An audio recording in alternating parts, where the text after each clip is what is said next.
मुंबई आणि परिसरामध्ये जे आजकाल वातावरण मराठी आणि अमराठी हे जे चालू आहे आणि त्यासाठी विविध विषय घेऊन काही आपलेच बांधव लढत आहेत.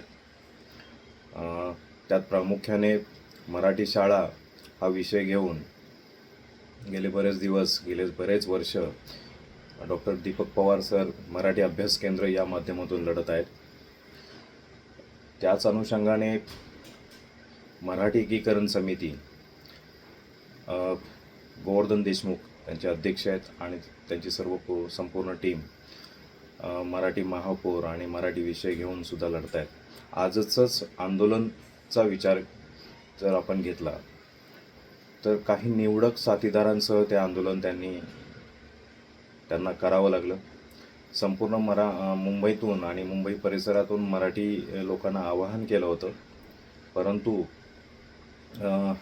समाज माध्यमातून बाहेर न पडणारे मराठी आज पुन्हा दिसून आले.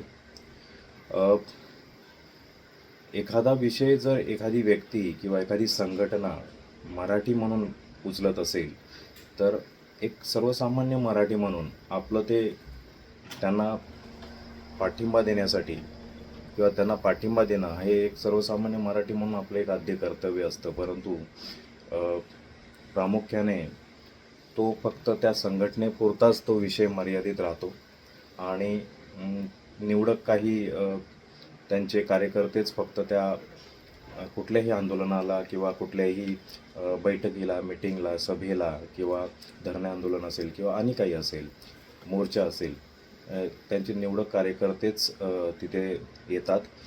जोपर्यंत ही मराठी लोकांची संख्या या प्रशासनाला दिसणार नाही, जोपर्यंत हे आपण मराठी संघटित म्हणून दिसणार नाही, तोपर्यंत हे विषय कधीही सुटणार नाहीत. आणि असेच हे प्रशासन, ही यंत्रणा, हे सरकार त्यांचे निर्णय आपल्यावर थोपवतील. आणि म्हणून या चित्रफितीच्या माध्यमातून मी प्रत्येक मराठी माणसाला आवाहन करतो की जिथे जिथे मराठीचा विषय असेल, मग तो कोणीही घेत असेल, त्यांच्या पाठीशी राहा, पाठिंबा द्या त्यांना. आणि एक आवाज, एक मोठा आवाज, एक असं हाताची ही 5 बोटं आहेत. मराठी हा विषय घेतल्यानंतर प्रत्येकाने ही वज्रमूठ करणं गरजेचं आहे.